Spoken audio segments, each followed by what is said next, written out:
Ginataang langka na pud ay akong lutuon karon para sa tibok adlaw namong sudan. Subakan dayon og piniritong bulad. Makatipid lagi ka sa sudan pero sa kanon ambot lang. Naglungag na lang gani ko daan og daghan. Gilaga lang day nako una ng langka diha. Lagaon lang daw na siya kadali para matanggal lang daw tong mga dili ingon nato. Ta syempre kung magbukal na salaon lang na siya. Kung mamalit day kog langka kani nga klase akong ginapili pino pagkahiwa. Nag 20 lang jud ni siya tunga sa kilo o di ba barato kaayo. Tas dire giandam na nako akong mga lamas, sibuyas, ahos ug luya. Wala ko na suya ha nganong magluto ko aning ginataang langka. Wala ra nagtukar akong pagkasuyaon karon. Nag-crave lang jud ko ani maong nag-adto jud ko palengke. Isa pa makamis jud ang gulay nga naay gata. Naghiwa-hiwa na lang pud ay ko og atsal. Gamay lang na siya para lang naay kulay ug isa ka siling haba para halang-halang gamay. Ta syempre ang atong subak nga piniritong bulad ug atong gata nga kukumama. Kung gamay ra na siya nga pa kay gamay ra man pud ni atong langka. Tas dire gitak-ang na nato atong kalaha tas gibutangan og mantika. Tas nung nag-init na igisa na nato atong mga lamas. Idungan na nako naglunod tanan para dili na maglibog kung unsang unahon ahos ba or sibuyas. Tas ilunod na nato atong langka tas timplahan. Gamay lang usa nga asin kay parat maning subak nato nga bulad. Magic sarap, asukal gamay tas paminta. Tas depende gud sa inyo ha kung unsa pa inyong itimpla. Tiguang naman mo na naman mo'y buot, char lang.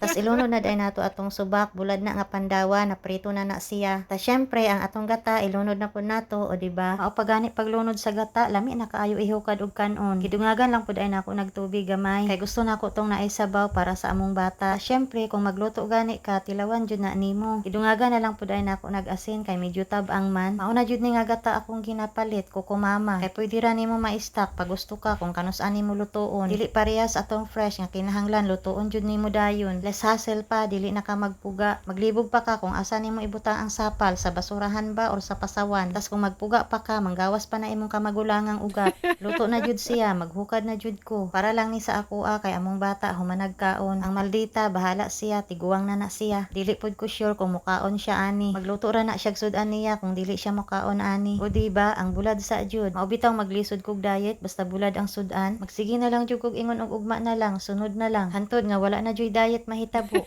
Pero makagool jud ang nahitabo sa uban nga lugar labi na tong naigo sa Bagyo. Mao bitaw ang usahay dili ko ganahan mag-scroll sa Facebook karon kay dili na pagkaon akong makita puro na baha. Tas nganong sa Davao man sila nag-adto nga naaman sa Cebu ang bagyo. Adto daay mo sa Cebu kay naaman dito ang Tabangonon. Ambot na lang jud sa inyo ning samot og kasakit akong likod sa inyo. O di ba naglaway among bata sabaw lang lagi daw iyang kaonon. Nakalimot na hinuon kog pangagdag kaon tungod aning mga buluyagon. So mao na to fast forward kinaugmaan mao lang gihapon akong sudan ginataang langka. Ibutang lang gud nako na sa ref tas giinit. Kani ba yang pagkaono nga initon masamot kalami. Pero dapat kaisa lang daw nimo initon dili permihon. Kung unsa kadaghan to imong mahurot maura pud to imong initon. Maong dapat nakasiparate na siya para diretso na. Tas kung pwede lang sa freezer jud nimo ibutang para taas iyang kinabuhi dili jud madaot. O di ba kabalo ko no basta pagkaon lagi ba?